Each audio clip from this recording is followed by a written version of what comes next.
Okay, so good morning or good day kung anong oras nyo man ito papanoorin. So, topic for today is about different business organization.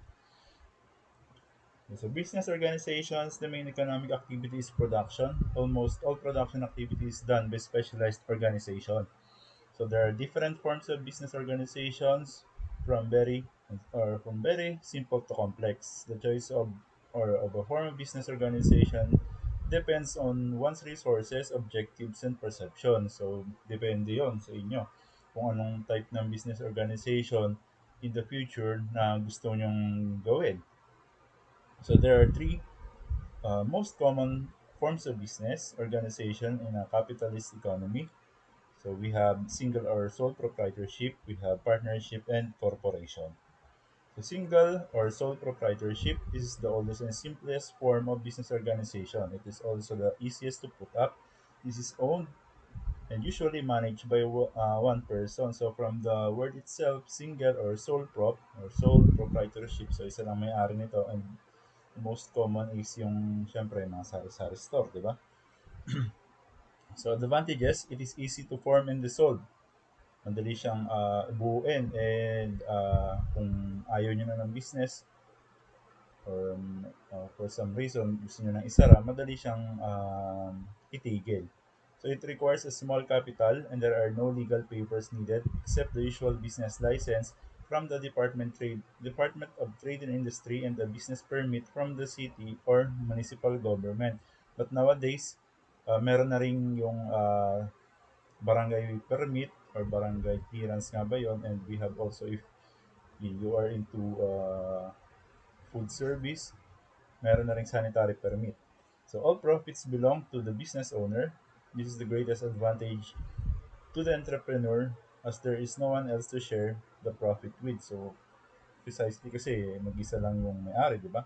So the owner is the boss. He or she makes his own decisions and executes them the way he likes. So, for example, he can change his business hours, products, prices, or style of management. Number four, tax advantage and less government regulation. Usually, the owner pays only the income tax. So, yung ano, hindi pa, di ba? Yung ibang business na hindi pa nagbabayad. So, the government regulation is almost nil or zero or in totally wala. The only time the sole proprietor deals with the government is when he pays the licenses, permits, and tax. So next one is partnership. Article 1967 or 1967 of the Civil Code defines partnership as an organization where two or more persons bind themselves to contribute money, property, or industry to a common fund with the intention of dividing the profits among themselves. So there are two types of partners. We have the general and limited.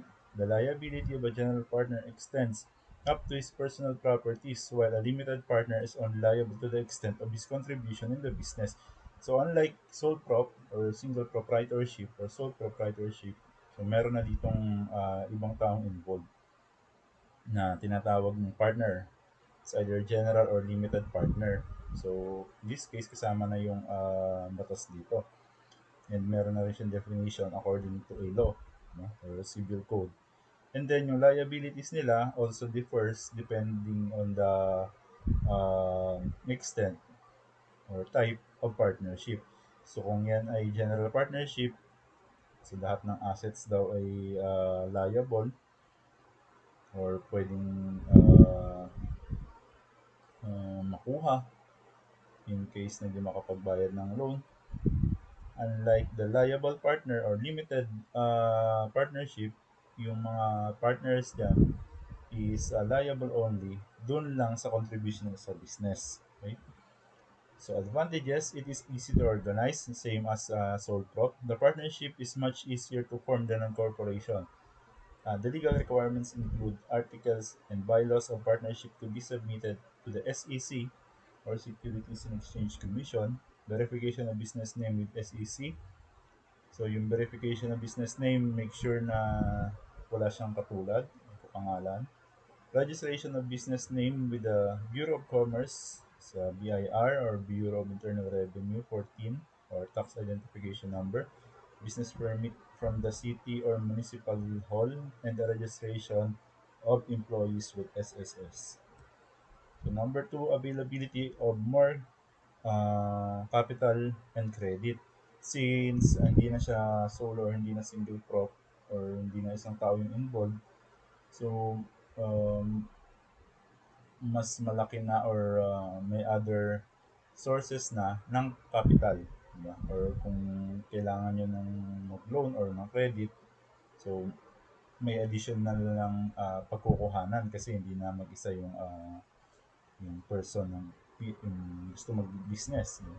Partners can pool their resources or pag-iisahin nila, pagsasama-samahin nila yung resources nila, whether it be properties, equipment, and others, and use this for security in obtaining bank loans or yung tinatawag na collateral.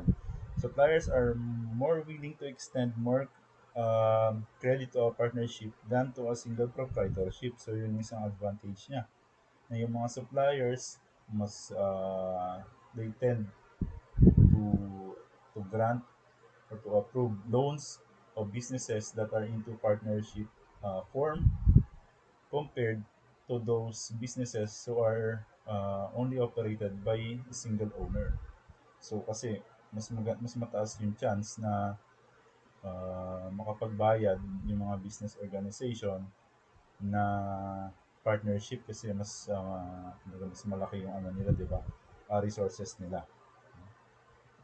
So the partners get all the profits. This stimulates them to improve their business. So para sila makakakuha ng share ng kita. Okay? So obviously, depending yan sa share nila doon sa business.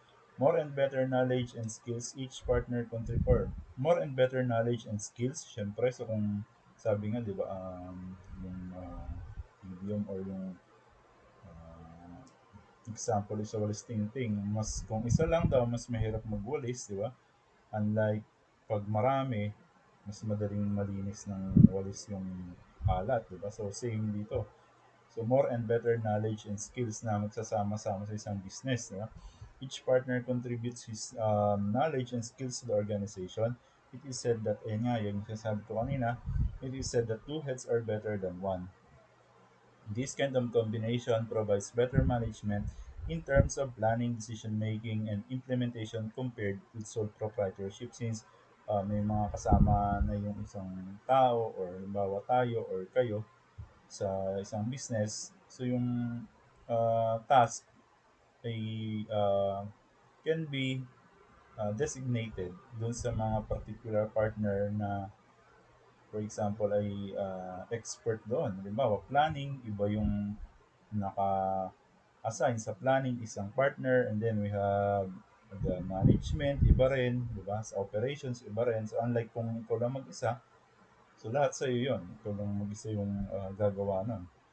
So we have the disadvantages as well. Unlimited liability. Each general partner is personally responsible for all the debts of the business. So for example, tatlo kayo sa partnership o apat. Ngayon, um, sabihin natin general partner kayo. So meron dun halimbawang isa na nangutang for some reason, hindi na laman ng ibang kapartner niya. So kung babawiin yun, hindi lang yung kanyang share ang makukuha or kukuhanin as collateral but kasama na yung mga general partner niya. So lack of stability.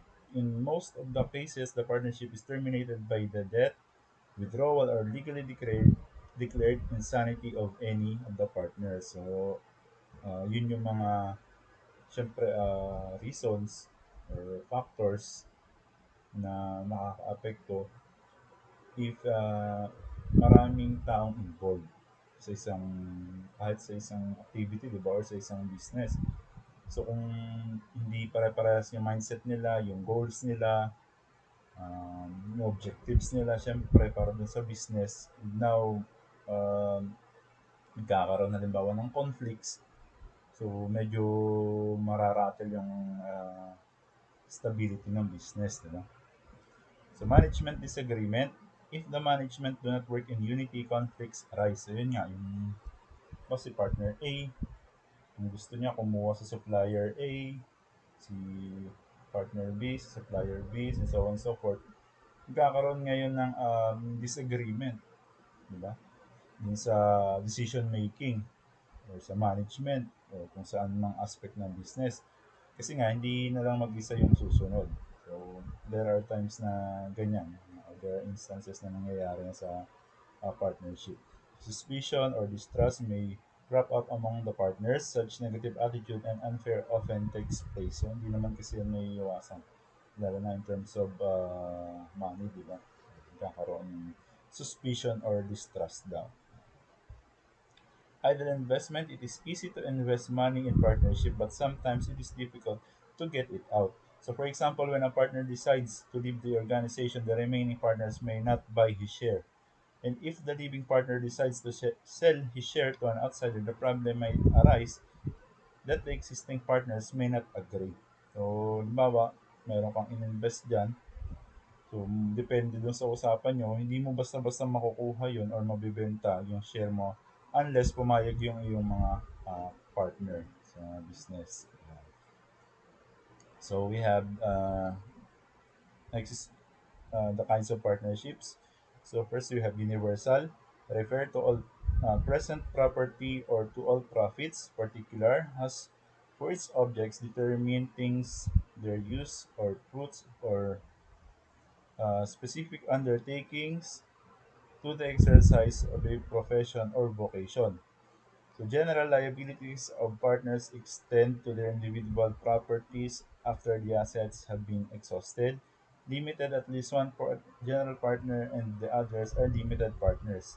So kinds of partners: general, liable for partnership obligations to the extent of their private properties. So as I discussed earlier na yan, yung general partnership. And then we have limited, those who cannot be held for partnership obligations. So capitalist contributes money or property. Industrial contributes expertise, skills, and services.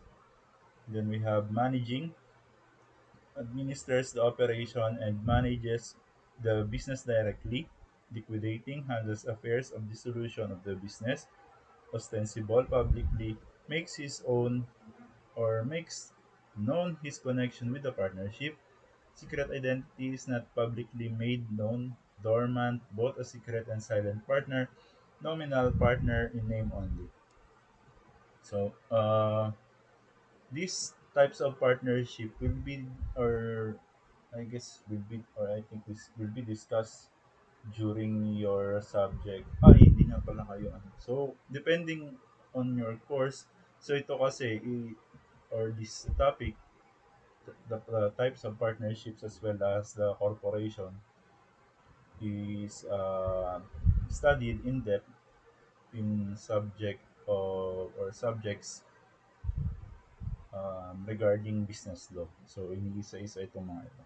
So dito kasi since economics naman siya, so nirarundown lang or dinadaanan lang siya. Okay. So corporation, it is an artificial being created by operation of law, having the right of succession and the powers, attributes, and properties expressly authorized by law or incident to its existence. The share or certificates of ownership of a corporation are called stocks. The owners of stocks are called stockholders or shareholders. So there are two types of corporation. We have private or closed corporation, and then the other one is the open corporation. So that's for its advantages, we have limited liability. So the stockholders have a limited liability. In case the corporation becomes a failure, the creditors can lay their claim on the assets of the corporation and not on the assets of the stockholders. So later on, after ko mabasa ito or madaanan, i-summarize ko yung sa corporation. Okay? So next is easy to raise capital. A corporation can sell shares of stock to the public for additional funds. Perpetual life, the life of a corporation does not end with the withdrawal or death of key owners. So it can exist for over or for 50 years and is subject for or to renewal. So yung example nito is yung ABS-CBN, di ba? So laging ganyan yan, depends doon sa mga lawmakers natin. So for the case of ABS-CBN, di ba, sa legislative um, ng mga legislators natin, nakasalalay yung renewal ng kanilang um, franchise ng corporation nila. So meaning matagal talaga 'yun yung time na 'yun ng ABS-CBN. So ngayon, 'di ba, parang hindi siya na-renew. But as you can see, 50 years, 'di ba? So, sobrang tagal nun comparing dun sa sole prop and then sa partnership, okay? So specialized management, a corporation can hire professionals. It has funds to develop its human resources.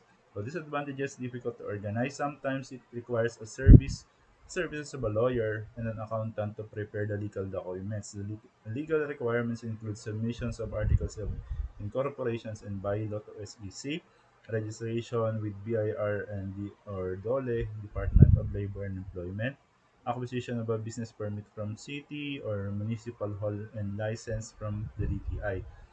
It also has to get approval from other agencies like Central Bank, FDA, or yung Food and Drug Administration, and many others depending on the nature of the products and services. Yun.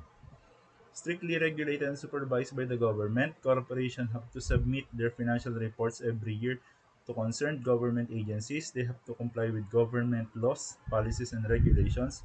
Government regulation and supervision on corporation are close compared with other forms of business organization. So, sobrang strict talaga pagka corporation compared dun sa ibang business organizations.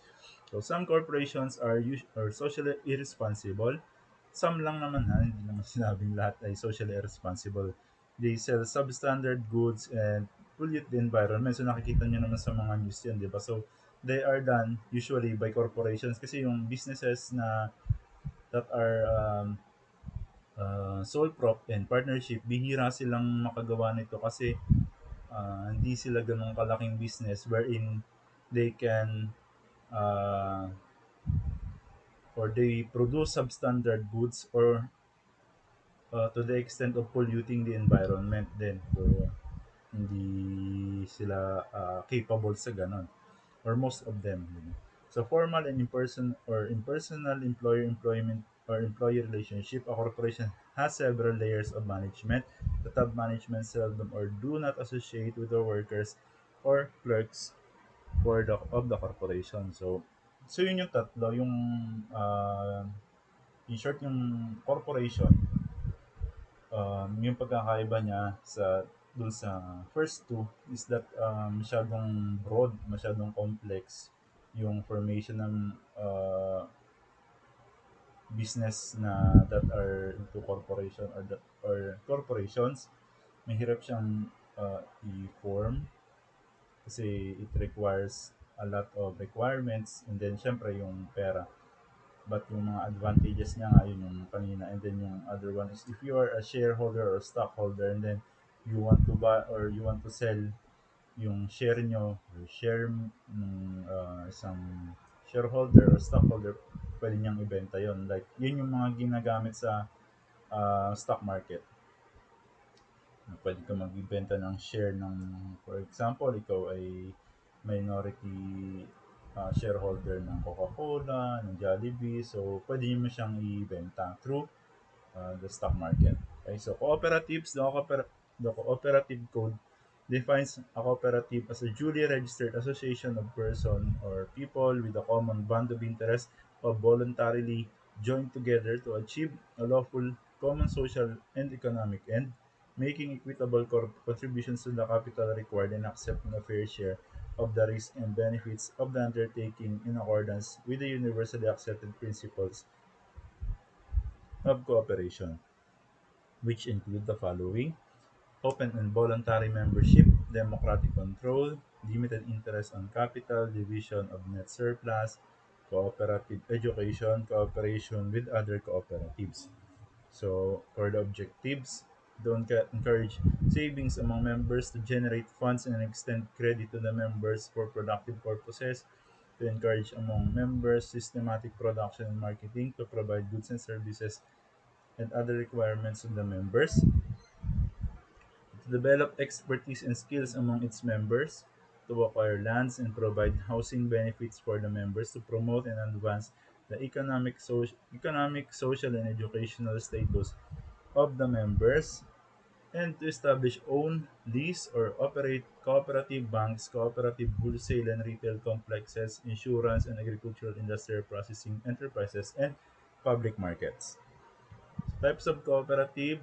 So before I proceed dito sa mga types of cooperative, so one very good example of a cooperative is yung inyong or yung ating Ormeco, 'di ba? So hindi siya masyado into, they are not particular, at least solely focuses on the profit, unlike yung mga ibang businesses, 'di ba? So yung cooperative is much more on the good or for the betterment of its member.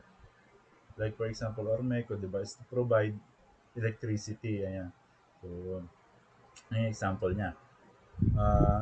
Types of cooperatives, we have credit cooperative create funds in order to grant loans for productive purposes. So, nakaka-recall ako dito ng credit cooperative somewhere in Calapan. Nakalimutan ko lang yung name. But yun yung isang example nun. Credit cooperative. Consumers cooperative procures and distribute commodities to its members and non-members. And then we have producers cooperative undertake joint production in agriculture and industry. So marketing cooperative engages in the supply of production inputs to members and markets their products. And then we have service cooperative. So dito tayo, yung Ormeco na binigay ko kanina example, undertakes medical and dental care, hospitalization, transportation, insurance, housing, labor, electric light and power, communication, and other services. And then we have yung ating, ito yata yung pinaka-common, multipurpose cooperative combines two or more businesses or business activities of different types of cooperatives. So again, yung sa types of cooperatives, first we have credit cooperative, where this type of cooperative is uh, into loans or helping, at least assisting its members to have or to avail credits or loans na affordable, and lahat ng mga member ng cooperative is makikinabang. And then we have yung consumers cooperative. In my mind right now, wala pa akong maisip na example. But itong producers cooperative, ito yung mga kooperatiba ng, when we say producers, farmers, 'di ba? Sila yung mga main producers kasi. So, yan, dyan sila kasama. And then we have the marketing cooperative is inline ito doon sa mga producers na tumutulong to market their produce or their harvest or their raw materials, yung mga marketing cooperative. Parang meron din ito sa Kalapan. And then we have the service cooperative, yan yung mga nagpo-provide ng different services like labor, housing, yung mga kuryente, di ba? So yan. And then multipurpose, ito yung hindi ko alam kung Calcedeco ba yon or yung Sweetsy, is an example of multipurpose cooperative. Kasi pag multipurpose, hindi lang siya pautangan, hindi lang siya nagbibigay ng or nagmamarket ng product. So, marami siya, may combination siya ng alin man dun sa mga previous types of cooperative na sa limang yan. So, yun yung multipurpose cooperative. So, for its conclusion, the study of four types of business organization provided significant guide on the individual as regards to the advantages and disadvantages of each type. So such knowledge gives the individual the benefit of determining which business organization may be most useful in producing the goods and providing the services to people in society. So um, if you're on your first, second, third, or fourth year, or even if you're a private individual right now and planning to engage to business or business activities, so at least you can have an idea kung ano yung mga businesses, so what are the businesses that you can engage into. So if you are only limited to a certain or amount of capital na tingin mo pang sole prop lang, So engage or start a business from there. So if you have a partner naman na you can or at least trustworthy or trustworthy, and then you can start a partnership business, di ba? So and so on and so forth. So in this topic, you can have an idea kung anong klase ng form of business organization, kung anong type ng business ang gusto nyong i-start, depending kung ano yung inyong goal, syempre, kung ano yung inyong objective, and then yung inyong capability, and